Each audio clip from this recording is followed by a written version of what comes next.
But Sofus has just gone up on the far side of the pool now. You can see he's a lot bigger than Miranda over here. Nice target touch there from Miranda.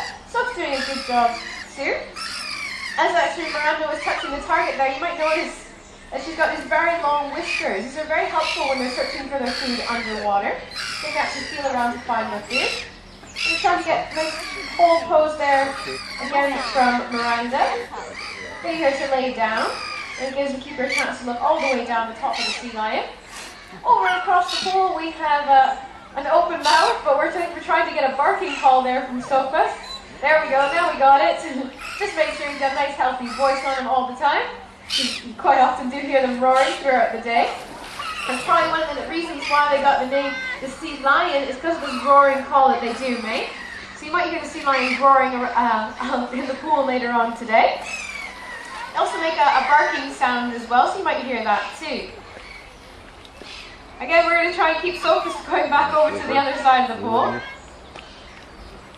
You see, Leslie is just kind of waiting to see what's going to happen here.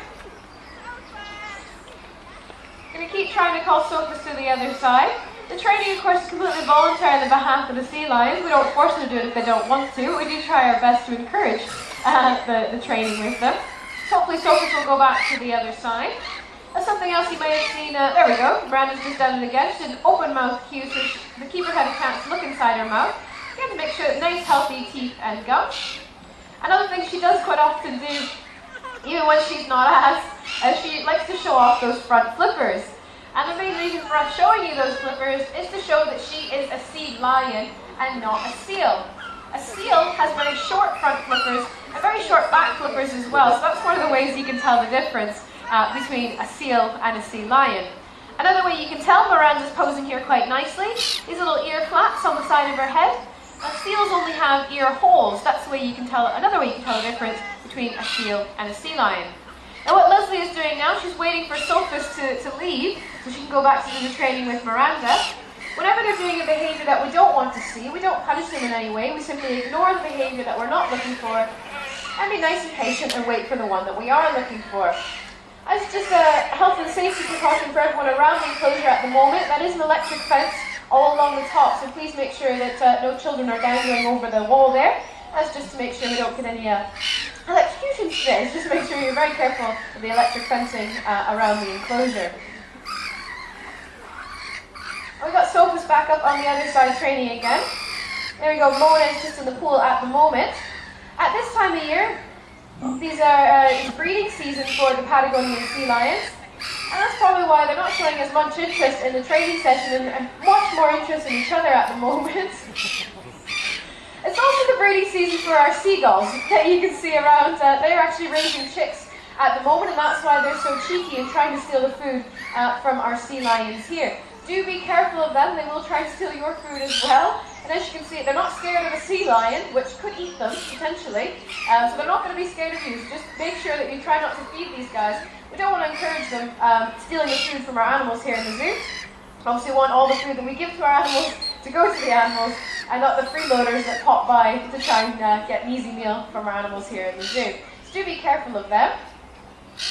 Now, as you may have noticed that the fish that we're feeding the sea lions is already dead. There's lots of good reasons for this. One, it lets us know exactly how many fish is actually getting to the sea lion, how much we're losing to the gulls, and also how many each individual sea lion is getting. As you mentioned earlier, Sofus can be quite cheeky and try and steal it from the females. If we were to put all the fish in one bowl and not kind of do the hand feeding, then he would just kind of steal it all from them. So that's one of the reasons why we do the hand feeding. It also helps out for the training session. And of course the fish has to already be dead for us to do that in the training session. And we're also not allowed to feed any live fish to the animals here in the zoo. It's actually against animal welfare laws, we're not allowed to do it. So we're not allowed to feed any live fish anyway. So it's really helpful to feed them the dead fish.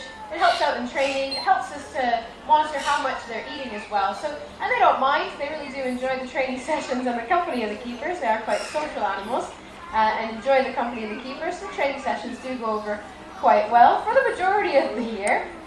As I mentioned, this time of year is the breeding season for the Patagonian Sea Lion. Anywhere from May till late August is when they'll be more interested in each other rather than the training sessions. We're actually doing fairly well with the training today, considering the time of year it is.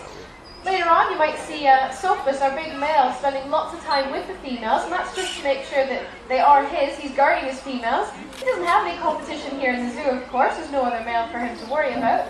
But out in the wild, you find huge colonies of sea lions living all together along the rocky shores, all along the coast of South America, and they have to guard their females in order to make sure that they kept them. There's lots of other males that would compete with him if he was out in the wild in the southern coast of South America. So he still has that natural behavior here in the zoo. He does like to guard his females, and he keeps an eye on them at all times. Sofus has just finished his training session, so I'm going to imagine he's going to start causing trouble over here now. So we're getting towards the end of Miranda and Mona's training too. I hope you've enjoyed coming over to see the Patagonian Sea Lions feeding and training session today. If you have any further questions, please feel free to come on over and ask. Myself and the keepers will stick around for the next few moments. The next talk time of the day is at 11:30. It's just up the hill at the Ringtail Lemurs. That's where